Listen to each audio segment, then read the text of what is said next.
C'était après la messe du matin, c'était le 7 mars de l'année passée, que une vice Moyangeli, je crois que c'est Maman Magui.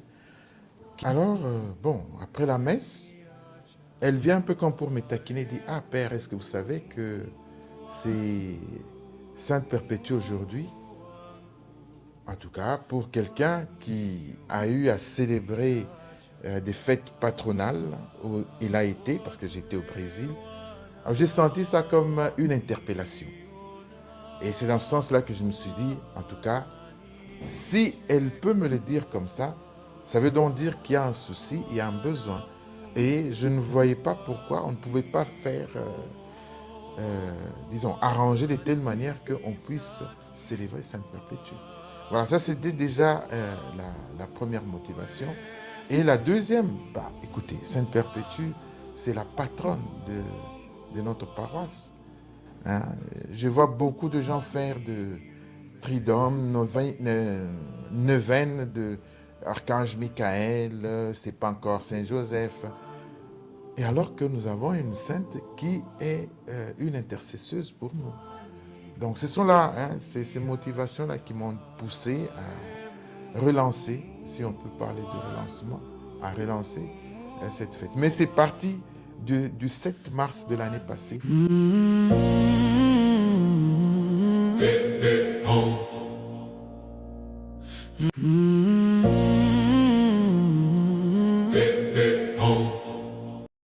Sainte Perpétue. Bon, Sainte Perpétue, c'est une... ce n'est même pas une baptisée. Sainte Perpétue, c'est une catéchumène de l'Afrique du Nord, on parle de Tunisie, et qui a embrassé la foi chrétienne. À l'époque, c'était les musulmans, hein, dans son pays, mais elle, après avoir entendu parler de l'Évangile, elle a accepté de se convertir au christianisme. Donc, la conversion est possible. Hein. C'est ce qu'on peut d'abord retenir de Sainte Perpétue. Ce n'est pas parce qu'on est né dans un milieu musulman ou dans un milieu non chrétien qu'on ne peut pas devenir chrétien. Alors, de Sainte Perpétue, on retient cette conversion, et cette conversion qui lui a coûté cher. Hein. Sainte Perpétue, après avoir accepté, donc elle était en processus pour devenir chrétien, parce que comme j'ai dit, c'était une catéchumène. Et il y a eu des intrigues, il y a eu des interpellations, parce que elle était d'une famille noble, c'était pas une fille venant d'une famille pauvre, non. Alors ses parents ont essayé, surtout son papa, ont essayé de l'interpeller pour lui faire voir que elle était dans l'erreur d'accepter de devenir chrétienne, si elle pouvait y renoncer. Mais elle a tenu vraiment dans ce qu'elle voulait. Et là, on peut retenir que c'est une foi ardente. Hein. C'est vraiment une foi ardente et capable de tout sacrifier pour le Christ. Quand je dis tout sacrifier, même son enfant, parce que Sainte Perpétue a été mise en prison. Elle avait un bébé, elle avait un nourrisson avec elle, mais elle a accepté d'abandonner tout ça pour le Christ. Donc ça montre le courage, ça montre la persévérance et ça montre la foi en la vie éternelle. À voir ce que Sainte Perpétue a fait. Donc la vie éternelle est possible. Et aussi je me dis, euh, elle nous fait voir, de par le fait qu'elle est catéchumène, donc pas encore baptisée, elle nous fait voir qu'il y a en nous la sémence divine. Dieu est en nous, même si on n'a pas encore reçu le baptême. Je ne dirais pas que le baptême est une formalité, mais dans son cas, ça ne faisait que, ça venait confirmer ce qu'elle vivait déjà. Pour preuve, l'Église n'a pas attendu qu'elle soit baptisée pour la proclamer sainte. Donc le fait d'accepter le martyre, même catéchumène, au nom du Christ, eh ben, ça fait d'elle un modèle de foi.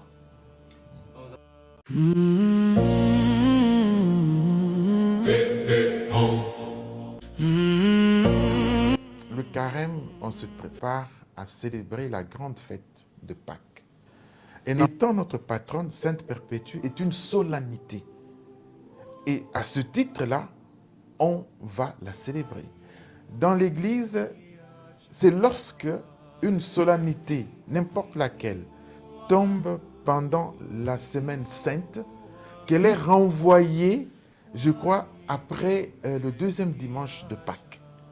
Mais ici, Sainte Perpétue, ça tombe samedi de la deuxième semaine de Carême. Ça ne nous empêche pas de la célébrer. Qu'est-ce qu'on célèbre le 25 mars? C'est l'annonciation de notre Seigneur. Et c'est une solennité. Et on la célèbre. Et ce jour-là même, il y a le Gloria. Donc, c'est une solennité prend place sur toutes les autres célébrations. Et ça, ce sont les directives de l'Église. Hein. On peut les vérifier. Donc, on n'est pas en train de casser. Et puis, vous devez savoir que les dimanches, parce qu'on va célébrer le dimanche, c'est vrai que c'est le 7, on va célébrer le dimanche. Est-ce que vous savez que le dimanche, ça ne fait pas partie de Carême? Le dimanche, ça ne fait... Quand on compte les temps de Carême, les dimanches ne font pas partie de Carême. Donc, venez célébrer sans toutefois penser qu'on est en train de violer n'importe quel... Non, non. Nous voulons valoriser notre sainte et nous voulons la célébrer comme une solennité c'est une solennité dans notre paroisse. Pour ceux qui sont habitués à célébrer les fêtes, vous allez voir, on pourrait dire par exemple qu'un tel saint, en Belgique, c'est une solennité. En France, c'est une solennité. Et chez nous, ici, Sainte Perpétue, c'est une solennité. Voilà pourquoi nous tenons à la célébrer. Si nous ne la célébrons pas, qui va la célébrer? Parce que l'Église nous l'a déjà présentée comme modèle. Donc, on n'est pas en train de violer des lois de l'Église. Si jamais le 7 mars tombait pendant la Semaine Sainte, chose que je trouve un peu difficile, eh bien, on va renvoyer la fête après l'octave de Pâques, donc le deuxième dimanche de Pâques.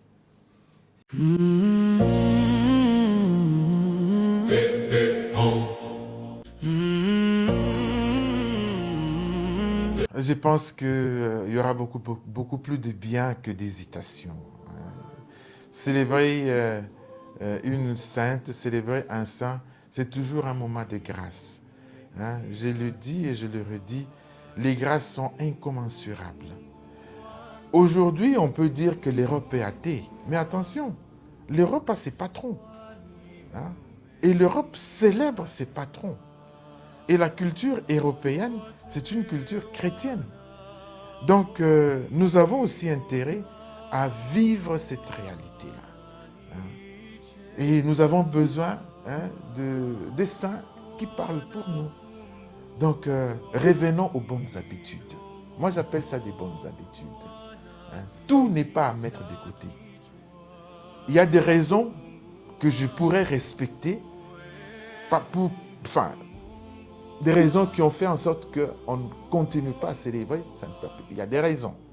Mais je me dis, si on peut revenir, revoir, parce que tout ce que l'on prend comme décision n'est pas toujours éternel. On peut revenir sur ces pas, dire que bon, là peut-être qu'on s'était trompé, et voilà, commençons à célébrer. On verra. Peut-être pas maintenant, hein. Peut-être pas maintenant, un peu plus tard, il y aura des fruits de ce que nous sommes en train de faire aujourd'hui.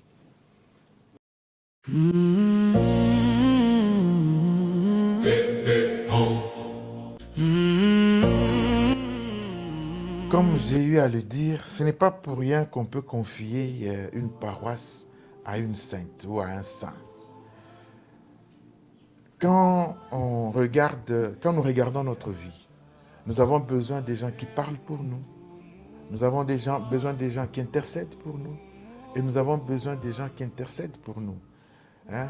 Il y a quand on célèbre les saints en Lingala, et on dit soki totali basantu tozwi ndakisa, soki tosambeli na bango tozwi libiki, soki tosangani na bango tozwi bandeko. Donc, Sainte Perpétue, c'est notre patronne. Et au lieu de chercher d'autres, parce que c'est une patronne des cas difficiles. Vous voyez? Et la plupart de ceux qui font des neuvaines ou des triduums, c'est des gens qui passent pour des moments très difficiles. Alors, quand nous avons quelqu'un qui a été qui nous a été confiée ou qui nous a été donnée comme patronne, mais quoi de mieux que d'aller vers elle pour demander son intercession? Quoi de mieux que d'aller vers elle pour demander sa protection? Et aussi, quel soit notre modèle? Le modèle, c'est celui qu'on imite. Le monde a besoin de références. Nous avons besoin de modèles que nous devons imiter. Sa petite histoire. J'étais dans un cirque où il y avait un taureau en furie.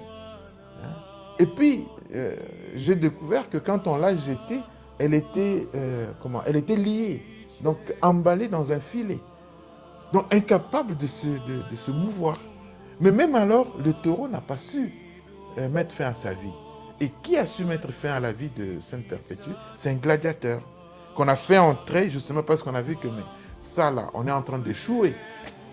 On l'a aiguillé. Donc, une sainte de cas difficiles, et pour nous qui passons des moments difficiles, nous avons intérêt à demander son intercession.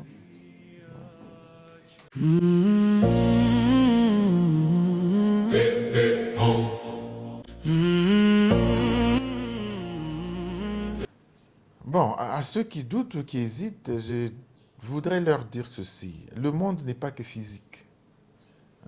Le monde est spirituel. Et aujourd'hui, plus que jamais, on parle des combats spirituels. Et dans les combats spirituels, on n'y va pas seul. Dans le combat spirituel, on y va avec un ensemble, on disait une assemblée de saints et de saintes qui intercèdent pour nous. Et quand dans cette assemblée-là, nous avons notre sainte que nous connaissons bien, Sainte Perpétue, et d'ailleurs c'est parmi les rares saints que l'on cite dans les prières eucharistiques. Quand vous regardez la première prière eucharistique, quand on cite les saints, il y a Sainte Félicité et Sainte Perpétue. Et Sainte Perpétue est là. Donc, nous allons dans ce combat-là avec elle qui intercède pour nous. Voilà pourquoi j'ai dit, au lieu de chercher loin, peut-être que les gens sont allés chercher loin parce qu'ils ne connaissaient pas ou ils ne connaissent pas la vie de Sainte Perpétue. Mais au lieu d'aller chercher loin, on vient vers elle, avec elle. Et comme dit une ancienne, entrons dans le combat des dieux. Qu'elle intercède pour nous, qu'elle lutte pour nous et qu'elle lutte avec nous. Voilà.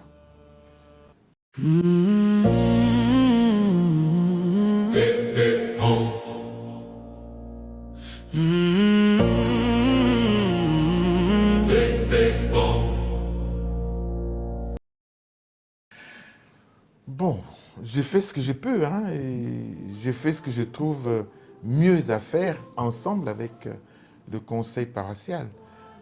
Bon, on est là pour un temps. Nous sommes des locataires, pour ne pas dire mandataires. Nous sommes des locataires. Alors quand on arrive, on essaie de faire ce qui est bien, pour soi d'abord, parce que c'est moi qui vis là, et pour ceux qui vont venir après. Donc, je le fais parce que je trouve que il faut préparer un cadre de travail. Quand le cadre de travail n'est pas bon, on n'y reste pas longtemps et on ne fait pas grand-chose. Je suis aussi de ceux qui pensent qu'on n'a pas de temps. Le temps que l'on a, il faut le mettre à profit. Et voilà pourquoi ça donne l'impression que je suis pressé. Non, ce n'est pas que je suis pressé, non, mais je sais que je n'ai pas de temps. C'est vrai qu'on est là pour comme un mandat de 5 ans. Mais dans l'Église, un peu comme ailleurs aussi, un mandat, on peut l'interrompre à tout moment. Et quand on aura interrompu, quelle évaluation vous allez faire? Quand je suis arrivé, il y a des choses qui ne m'ont pas plu. Alors, il ne faudra pas que je parte en les laissant, sinon je n'aurais rien fait. Quand vous avez été quelque part, vous avez trouvé qu'il y a des choses qui ne vous ont pas plu. Alors, essayez d'arranger pour que ceux qui vont venir après vous n'aient pas les mêmes plaintes ou ne se plaignent pas de vous. Voilà un peu dans... C'est ça ma philosophie, en fait. Quand j'arrive quelque part, s'il y a quelque chose à faire, on le fait. Je n'aime pas la procrastination. Non. On le fait, et puis là où on peut s'arrêter, on s'arrête. Et les autres continuent. Ce n'est pas que je vais occuper tout le champ pastoral, ce qui est difficile d'ailleurs, mais je suis dans la dynamique telle que l'un a planté, l'autre a semé, ou bien l'autre peut aussi continuer à planter là où vous vous êtes arrêté.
Seigneur.